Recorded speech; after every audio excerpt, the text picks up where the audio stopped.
Good day, everybody, and welcome to another edition of the Military and Foreign Affairs Network. I am your host, the voice of reason. Today, we're continuing our ongoing coverage of the war between the Russian Federation and the Ukraine.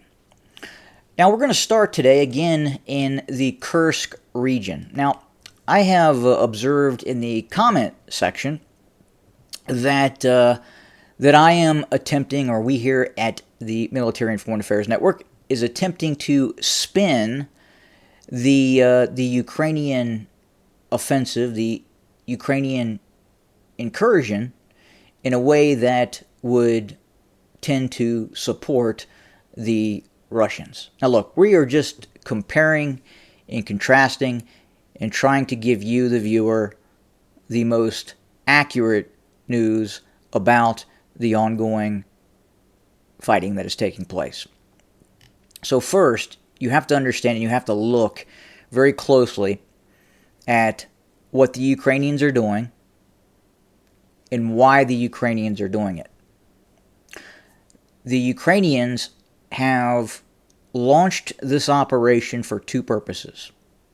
The primary purpose is media coverage. The Ukrainians picked one of the most least defended areas that could then be rapidly defended by the Russians.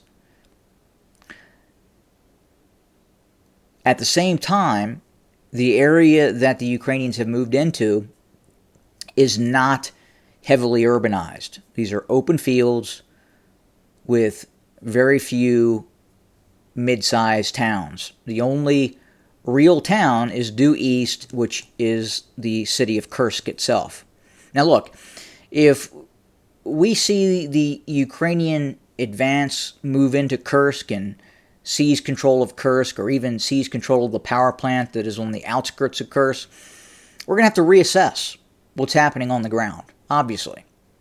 But we don't think it's going to happen. We don't think the Ukrainians are going to seize the power plant, and we don't think the Ukrainians are going to seize Kursk, the city of Kursk.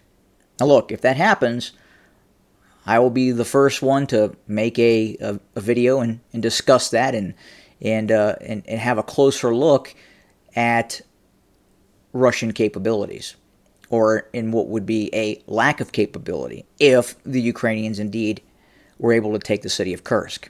Absolutely, completely reasonable. Now, again, the other reason is, besides propaganda, hey look, we've taken 500, 1,000 square kilometers of Russian territory and quote-unquote 80 settlements. That's the common theme that you hear in the mainstream media, as if this Ukrainian offensive is actually threatening Moscow, that it's going to change the course of the war. Now, if this operation had changed things in the south, okay, if the Russians had stopped offensive operations in the south, especially towards the vital junction area of Prokrovsk, then that would have been a military victory for the Ukrainians. Now, is it possible that the Ukrainians were hoping that would occur? Possibly, but it has not occurred. The Ukrainians right now are calling for the immediate evacuation of the transportation junction of Prokrovsk, this area here. As you can see, you have the city of Prokrovsk, and you can see you have the E50, and essentially you have 1, 2, 3, 4, 5, 6 major arteries that intersect in Prokrovsk. The areas that the Ukrainians are operating in the north, in the Kursk offensive, the only viable military target that could change the outcome of the conflict would be the seizure of Kursk, the city of Kursk, and the power plant to the west. And obviously you can see here the vital arterial roadways and road networks that exist in Kursk. The Ukrainians right now are not threatening any vital roadways with the exception of the main road they came in on, which is the R200. The Ukrainians also launched an operation further to the south in the Belgorod Oblast and were met with incredibly stiff resistance. The Ukrainians were unable to break through Russian troop concentrations to the southwest and due west of Belgorod. They weren't able to do that. So again, right now, the Russians are essentially blocking any viable movements towards Kursk or towards the E38 highway at this point. They're not able to get into some of these border towns as well that the Ukrainians have probed but not have taken. Now, if we go back down to the south in Donetsk, this is an incredibly precarious situation for the Ukrainians. If the Russians are able to continue to advance, and we don't have any reason to believe they are going to stop their advance towards Prokrovsk, the seizure of Prokrovsk and the evacuation of Prokrovsk by the Ukrainians, because the Ukrainians have not been able to set up viable defensive lines in this area as of yet, they continue to fall back, is going to be a very traumatic injury for the Ukrainian military.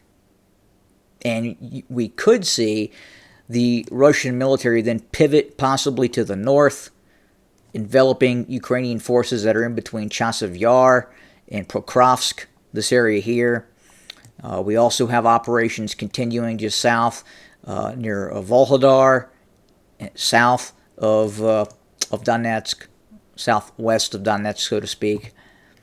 So an incredibly precarious situation for the Ukrainians. And the Ukrainians know this. And if the Ukrainians thought that they could have used those 12,000 troops that are operating northwest of Sumy in the Kursk offensive, if the Ukrainians had believed that they could have used those troops to block Russian operations towards Prokrovsk, they would have done it. They would have done it. But the magnitude and size of Russian forces that are being utilized northwest of Donetsk is so immense that those Ukrainian forces that were used in Kursk, if they were redeployed in a defensive manner against Russian forces in this area, would have really made no difference. The Russians have a lot of air power concentrated in this area. They are dropping many GLONASS guided bombs a day. There's massive amounts of artillery being used that those Ukrainian forces that were used in Kursk, if they would have been used as more of a fire brigade in this area, it wouldn't have helped. And I think the Ukrainians knew that. So they rolled the dice. They rolled the dice and they launched an operation in Kursk, again, to do two things. Media coverage. Hey, look, we've taken Russian territory. Again, yes, they have, but it's fields in one small town. And when they say 80 settlements, these are not large settlements. These are sparse rural settlements on the border of the borderlands. Now again, if Ukrainian forces drive on the city of Kursk, we will reassess. We will reassess, absolutely. But this is not spinning the situation. The Ukrainians have not achieved a very large military victory in crossing the border into these farmlands southwest of Kursk. And I'm not sure the Russians are very worried about it. I think the Russians right now understand what is going to happen once Prokrovsk falls. And it's heading that way right now. that is on the verge of occurring. And this would be a serious military defeat for the Ukrainians. So again, the question is if the Ukrainians were very concerned about this, why would they have not used those 12,000 troops to defend Prokrovsk? Well, it wouldn't have worked. So they really had to roll the dice, and they're trying to get a PR victory, and quite possibly they were also hoping that Russians would maybe pause offensive operations towards Prokrovsk and redeploy forces towards Kursk. They're not really doing that, though. They're not concerned. I think they're looking, meaning they, the Russians, are saying, okay, well, they're a few miles in Russia. They took a border town. They're not going to be able to move much further. We're going to use air power to degrade and destroy those forces that are operating inside of Russia. And eventually we'll tend to this. We'll set up blocking formations, holding formations. We'll use artillery and we'll use air power to degrade these forces. But right now they really haven't taken any territory. That at least means much to the Russians. But the operations to the south, towards Prokrovsk, is much more important for the Russians in the grand scheme of things. Again, major transportation hub for the Ukrainians. This loss, the seizure of Prokrovsk, is going to hurt, and hurt significantly. So that's where we set for today. More to come. As always, thank you for joining us. Have a good day.